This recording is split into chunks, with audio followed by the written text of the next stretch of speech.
வணக்கம். இன்றைக்கி நம்ம பார்க்க போகிற சமையல் என்னென்னு பார்த்தீங்கன்னா, ஒரு அருமையான கருப்பு கவுனி அரிசியும் தூய மல்லி அரிசியும் வச்சு நல்லா சாஃப்டான இட்லி எப்படி செய்யலாங்கிறத பார்க்கலாம். இந்த இட்லி வந்து டயபெட்டிக்காக இருக்கிறவங்க ரெகுலராக எடுத்துகிட்டு வந்திங்கன்னா உங்களுக்கு வந்து சுகர் லெவல் நல்லா கண்ட்ரோலுக்கு வரும், இன்சுலின் உற்பத்தியும் நல்லா அதிகரிக்கும். ஸோ வாங்க அது எப்படி செய்யலாங்கிறத பார்க்கலாம். இப்போ ஒரு பவுல் எடுத்துக்கலாம். இதில் வந்து 2 டம்ளர் அளவுக்கு கருப்பு கவுனி அரிசி சேர்த்துக்கலாம். நான் வந்து இந்த டம்ளரில் வந்து எல்லாமே அளவுகளும் அளந்துருக்கேன். இப்போ அதே டம்ளரில் தூய மல்லி அரிசி எடுத்திருக்கேன். இப்போ இதுவும் 2 டம்ளருக்கு சேர்த்துக்கலாம். இது வந்து அமேசான்லேயே இந்த அரிசி வந்து ஈஸியாக கிடைக்கும், இல்லைன்னா டிபார்ட்மெண்ட் ஸ்டோர்லேயும் கேட்டிங்கனாலும் இந்த அரிசி வந்து கிடைக்கும். இது வந்து நார்மல் அரிசி மாதிரி தான் இருக்கும். ஆனால் டயபெட்டிக் வந்து இந்த அரிசி சாப்பிட்டிங்கன்னா லோ கிளைசமிக் தான். இட்லி, தோசை, சாதம் எல்லாமே நல்லா சூப்பராக இருக்கும். அது இப்போ எந்த கப்பில் எடுத்தோமோ அதே கப்பில் 1 கப் அளவுக்கு உளுந்து சேர்த்துக்கலாம். 1/4 டீஸ்பூன் போல் வெந்தயம் சேர்த்துக்கலாம். இப்போ இது எல்லாத்தையுமே நல்லா 2-3 தடவை கழுவிட்டு நல்லா ஒரு 5 மணி நேரம் ஊறட்டும். ஊறினதுக்கப்புறம் நம்ம எப்பயும் இட்லி காட்டுற மாதிரி உளுந்து வந்து நல்லா பொங்க ஆட்டிக்கலாம். அதே போல் அரிசியும் வந்து நல்லா ரொம்ப நைஸாக இல்லாமல் கொஞ்சம் பரபரன்னு இருக்கிற மாதிரி அரைச்சிக்கோங்க. அரைச்சிட்டு எப்பயும் நம்ம இட்லிக்கு எப்படி கரைச்சி வைப்போமோ அது மாதிரி உப்பு போட்டு கரைச்சிட்டு ஒரு 8 மணி நேரம் கழித்து பார்க்கலாம். மிக்ஸி ஜார் எடுத்துக்கலாம். இதில் வந்து ஒரு 1/4 கப் அளவுக்கு துருவன தேங்காய் சேர்த்துக்கலாம். இது கூடவே 1 டேபிள் ஸ்பூன் அளவு பொட்டுக்கடலை, 1/2 டேபிள் ஸ்பூன் அளவுக்கு கசகசா, 1/2 டேபிள் ஸ்பூன் சோம்பு கொஞ்சமாக சேர்த்துட்டு தாளிக்கிறதுக்கு கொஞ்சம் எடுத்து வச்சுருக்கிறேன். இது கூடவே 5 சின்ன வெங்காயம், 4 பல் பூண்டு, பெரிய பல்லாக 4 பல் பூண்டு, அதை விட கம்மியாக ஒரு 5-6 துண்டு வர மாதிரி இஞ்சி. இப்போ இது எல்லாத்தையும் அரைச்சிட்டு வந்துடலாம். இப்போ பாருங்கள் அரைச்சிட்டு வந்தாச்சு. இது கூடவே மீடியம் சைஸாக ஒரு 4 தக்காளி கட் பண்ணி வச்சுருக்கேன். இதையும் சேர்த்து நல்லா நைஸாக அரைச்சிக்கலாம். இப்போ பாருங்கள் நல்லா நைஸாக அரைச்சாச்சு. இந்த அளவுக்கு இருக்கட்டும். இப்போ ஒரு குக்கர் எடுத்துக்கலாம். தேவையான அளவுக்கு எண்ணெய் விட்டுக்கலாம். இப்போ எண்ணெய் நல்லா சூடாயிருச்சு. சோம்பு, பட்டை, கிராம்பு, ஏலக்காய், கல்பாசி, நட்சத்திர சோம்பு எல்லாத்தையும் சேர்த்துக்கலாம். இது கூடவே கருவேப்பிலை சேர்த்துக்கலாம். இப்போ இது எல்லாமே பொரியவும் நீளமாக நறுக்குனா பெரிய வெங்காயம் சேர்த்துக்கலாம்.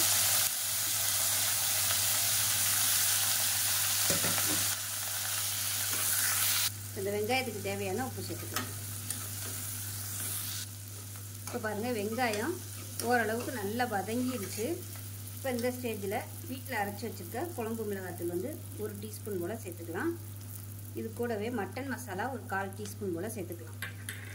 சேர்த்துட்டு நல்லா வதக்கிக்கலாம். குழம்பு மிளகாத்தூள் சேர்த்து தான் அரைச்சிருக்கேன். அது வந்து பத்தாது காரம், அதனால் தனியாக வந்து நான் மிளகாத்தூள் சேர்த்துருக்கேன். இது வந்து தனி மிளகாத்தூள்.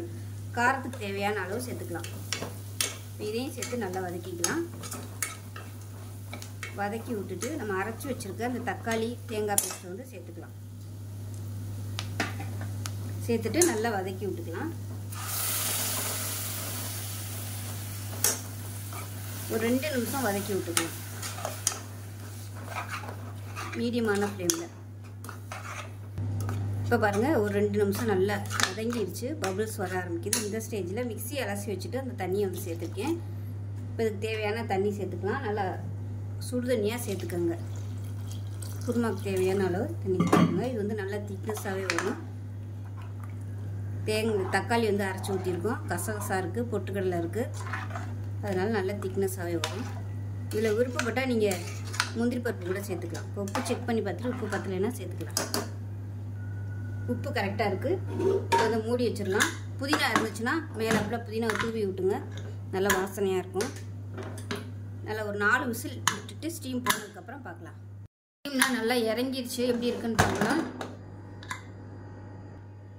இப்போ பாருங்கள் சூப்பராக ரெடி ஆயிடுச்சு தக்காளி குருமா. இது வந்து இட்லி, தோசை, சப்பாத்தி, சாதத்துக்கெலாம் கூட சூப்பராக இருக்கும். நல்ல ஃப்ளேவராக இருக்கும். எப்பயும் போல் பண்ணாமல் இது மாதிரி செஞ்சு பாருங்கள். செஞ்சு பார்த்துட்டு எப்படி வந்துச்சுங்கிறத சொல்லுங்கள். வீடியோ பிடிச்சிச்சின்னா லைக் பண்ணுங்கள், கமெண்ட் பண்ணுங்கள், சேனலை சப்ஸ்கிரைப் பண்ணுங்கள், பக்கத்தில் உள்ள பெல் பட்டனையும் ப்ரெஸ் பண்ணுங்கள். நன்றி. இப்போ பார்த்தீங்கன்னா மாவு இப்படி தான் இருக்கும். இது நான் வந்து ஏற்கனவே வந்து ஆட்டி வச்ச மாவு. இட்லி, தோசை எல்லாத்துக்குமே சூப்பராக வரும். இப்போ நான் வந்து இவ்வளோவுக்கு மாவு இருந்துச்சு, ஊற்றி காலி பண்ணிவிட்டேன். இவ்வளோதான் மிச்சம் இருக்குது மாவு. இப்போ நம்ம வந்து இட்லியை ஊற்றிக்கலாம். இப்போ இட்லி தட்டில் எண்ணெய் தடவி வச்சுருக்கேன். நீங்கள் வந்து துணியில் ஊற்றுறதுனாலும் ஊற்றிக்கலாம். பார்த்திங்கன்னா தண்ணி நல்லா சூடாயிருச்சு. இப்போ நம்ம ஊற்றின மாவு வந்து வச்சிடலாம். குறைஞ்சது ஒரு 5 நிமிஷமாவது வேகணும். வெந்ததுக்கப்புறம் பார்க்கலாம். இப்போ இட்லி எப்படி இருக்குன்னு பார்க்கலாம். இப்போ பார்த்திங்கன்னா வெந்துருச்சு. இப்போ இதை வெளியில் எடுத்துட்டு நல்லா ஆற விட்டுக்கலாம். ஆறினா தான் இட்லி எடுக்க வரும். இப்போ பாருங்கள் நல்லா ஆறிடுச்சு. ஆறினதுக்கப்புறம் எடுத்துக்கலாம். பாருங்கள் எவ்வளோ சூப்பராக இருக்குன்னு. நல்லா சாஃப்டாக அருமையாக வந்துருக்குது. இப்போ எல்லாத்தையும் எடுத்துக்கலாம்.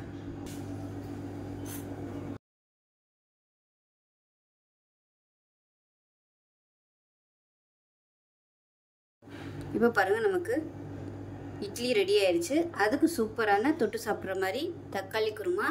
ஸோ ரொம்பவும் ஆரோக்கியமான ஒரு ரெசிபி.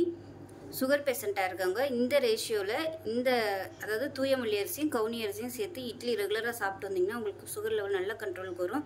இன்சுலின் வந்து உற்பத்தி ஆகிறது வந்து இது வந்து அதிகரிக்கும். இந்த 2 காம்பினேஷனில் வந்து நம்ம இட்லி சாப்பிட்டோம்னா இந்த 2மே இட்லி அரிசி அதாவது கவுனி அரிசியும் தூய மல்லி அரிசியும் இன்சுலின் அளவு வந்து உற்பத்தி பண்ணும். நல்ல செரிமான தன்மையும் கொடுக்கும். 2மே லோ கிளைசமிக் தான்.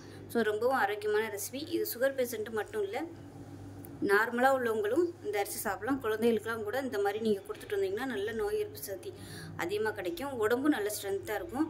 டேஸ்ட்டு நார்மலாக தான் இருக்கும். நம்ம நார்மல் இட்லி தோசை சாப்பிட்ற மாதிரி தான் இருக்கும். தோசை ஊற்றுனீங்கனாலும் நல்லா கிறிஸ்பியாக சூப்பராக வரும். ஸோ செஞ்சு பாருங்கள். செஞ்சு பார்த்துட்டு எப்படி வந்துச்சுங்கிறத சொல்லுங்கள். வீடியோ பிடிச்சிச்சுன்னா லைக் பண்ணுங்கள், கமெண்ட் பண்ணுங்கள், சேனலை சப்ஸ்கிரைப் பண்ணுங்கள், பக்கத்தில் உள்ள பெல் பட்டனையும் ப்ரெஸ் பண்ணுங்கள். நன்றி.